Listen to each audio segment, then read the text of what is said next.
9월 19일 금요일 스타트 브리핑 시작합니다. 먼저 한국일보입니다. 1인 가구나 혼밥족이라면 최근 배달앱에서 한 그릇 배달 주문해 보셨을 겁니다. 그런데 자영업자들은 울상이라고 합니다. 해도 안 해도 손해라는데 왜 그런 건지 보겠습니다. 우선 기본 주문 금액 자체가 낮고요. 20% 안팎으로 할인까지 들어가서 소비자들은 환영하는 분위기입니다. 업계 1위 배달의 민족에 이어서 업계 2위 쿠팡이츠도 한 그릇 배달에 뛰어들었습니다. 하지만 주문 건수가 늘어난다고 해도 자영업자들에게 남는 이유는 별로 없는 게 현실입니다. 그렇다고 안 뛰어들자니 매출에 큰 타격이 있기 때문에 동참을 안 할 수도 없습니다. 이런 가운데 배달앱들이 업주를 상대로 가격 부풀리기를 종용한다는 의혹도 불거졌습니다. 또 프랜차이즈 업체와 달리 일반 자영업 식당엔 서비스 입점을 제한한다는 주장도 나왔습니다. 이에 대해서 배달앱 측은 가격을 정책적으로 소비자를 기만한 적이 없다고 설명했습니다. 소비자에게 유리한 만큼 서비스 비용을 배달앱과 업주, 배달기사 셋이 나눠서 지는 구조입니다. 결국 그 부담이 소비자에게 부메랑이 되어 돌아올 수 있다는 우려도 나오고 있습니다. 다음 동아일보입니다. 신세계그룹의 G마켓과 중국 알리익스프레스의 합병이 조건부로 승인됐습니다. 국내 이커머스 시장에 신세계와 알리 동맹이 참전하면서 격변이 예고된다는 내용입니다. G마켓과 알리익스프레스는 3년간 한 지붕 두 가족 구조로 사업을 하게 됩니다. 플랫폼을 별도로 운영하고요. 서로의 국내 소비자 데이터도 분리해야 합니다. 또 온라인 해외 직구와 관련된 소비자 데이터를 교환해서 쓰는 것도 소비자의 동의 없이는 안 됩니다. 현재는 알리익스프레스가 국내 온라인 해외 직구 시장 점유율 37%로 1위고요. G마켓이 4%로 2위인데 합작회사의 시장 점유율은 41%보다 더 높아질 가능성도 있습니다. G마켓은 알리바바를 통해서 동남아와 유럽, 미국 등으로 해외 판로를 넓힐 수 있게 됐습니다. 두 회사가 동맹을 맺으면서 쿠팡과 네이버로 굳어지던 이커머스의 양강 구도가 요동칠 걸로 보입니다.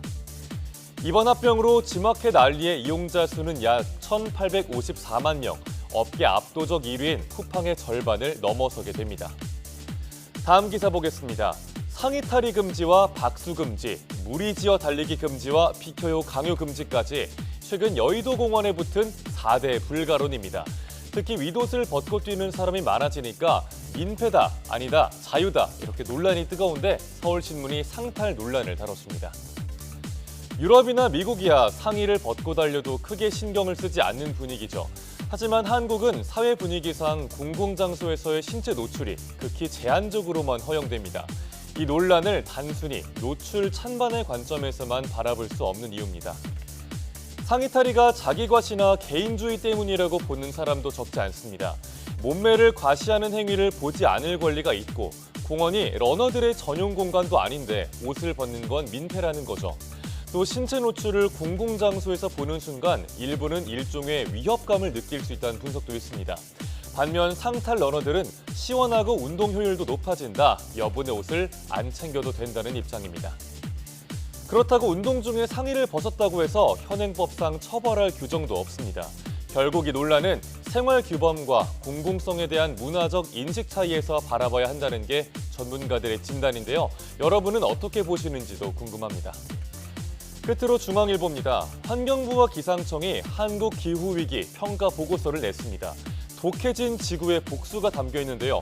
기후위기가 불러올 미래 한반도가 어떤 모습일지 보시죠. 우리나라는 바다와 대기 모두 지구 평균보다 2배 이상 빠르게 온난화가 진행되고 있다고 합니다. 특히 최근 7년간 기온 상승폭이 가파른데 기상재해가 더 강하게 자주 발생할 거란 경고겠죠.